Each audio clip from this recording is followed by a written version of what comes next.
Bonjour et bienvenue dans cette vidéo sur comment réussir son enquête pour s'entourer de salariés motivés, heureux et performants.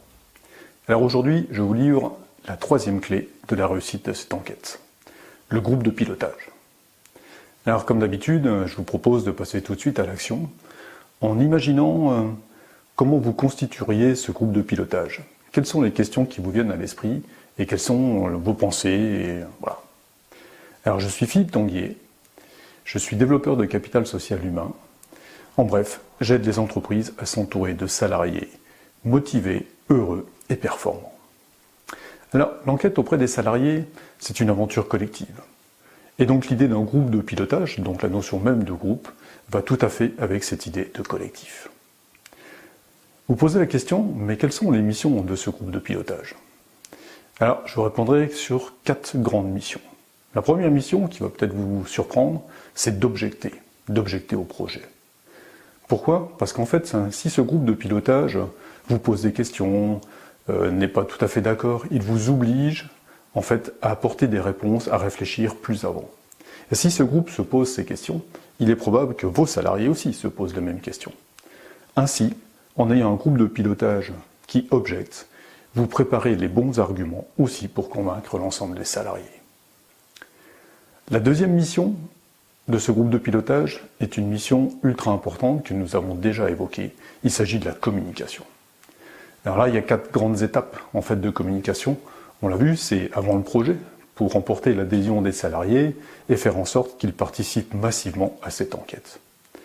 La deuxième partie de cette communication est la présentation des résultats, l'analyse de l'enquête elle-même. Ensuite, une troisième partie où la communication va être importante, c'est de communiquer sur le plan d'action.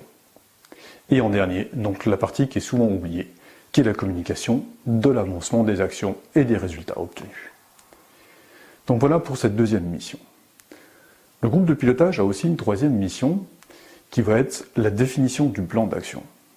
Donc bien sûr, le groupe de pilotage peut travailler seul, mais il peut aussi avoir la responsabilité d'aller interroger d'autres salariés pour récolter des idées, etc., afin d'élaborer un plan d'action qui soit entendable et qui soit, je dirais, avec plusieurs horizons, plusieurs points de vue. La quatrième mission va rejoindre finalement celle de la communication, qui va être le suivi des actions. Parce qu'il ne suffit pas de décider d'un plan d'action, il faut encore les mettre en avant, et puis sans doute les ajuster au fur et à mesure des résultats. Donc voilà pour les missions de ce groupe de pilotage. Ensuite, vous vous posez la question de comment le constituer. Par exemple, sa taille. Quelle est une bonne taille de groupe de pilotage? Eh bien, pour vous guider sur la taille du groupe de pilotage, je pense qu'il faut garder en tête que ce groupe doit pouvoir se réunir facilement et ne pas non plus, je dirais, de taille trop petite pour avoir suffisamment de diversité. Donc j'aurais tendance à vous répondre qu'idéalement, un groupe de pilotage est un groupe qui contient entre 4 et 10 personnes. Ensuite, suivant votre engagement dans le projet, vous pouvez vous décider d'être dans ce groupe de pilotage, ou à l'inverse, vous pouvez décider de rester extérieur à ce groupe de pilotage. Un élément important aussi, c'est sa composition. Et là, je voudrais attirer votre attention sur 2 axes.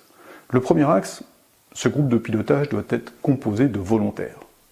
Quand je dis volontaire, ça ne veut pas dire simplement qu'il faut demander qui est intéressé et ne prendre que ceux qui sont intéressés.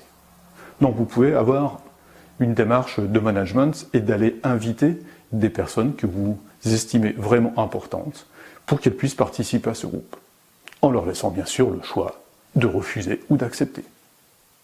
Donc voilà pour ce premier critère qui est le volontariat. Le deuxième critère est un critère de diversité. Il est bien sûr intéressant que quelque part les différentes activités de l'entreprise soient représentées au sein de ce groupe de pilotage. Ce n'est pas toujours facile d'avoir tout le monde, mais en tout cas d'avoir de la diversité.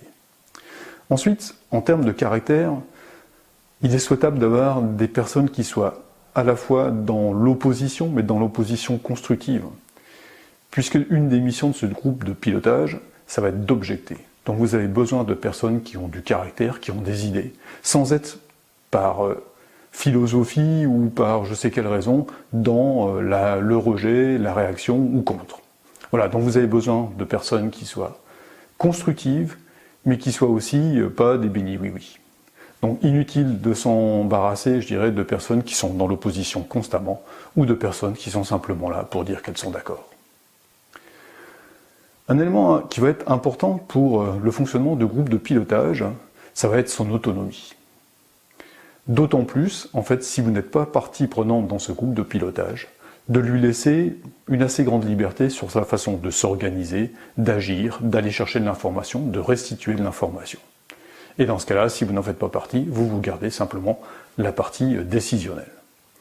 A l'inverse, si vous en faites partie, à vous de montrer que vous laissez de l'autonomie au groupe sans avoir à imposer vos points de vue, vos décisions, vos contraintes, etc.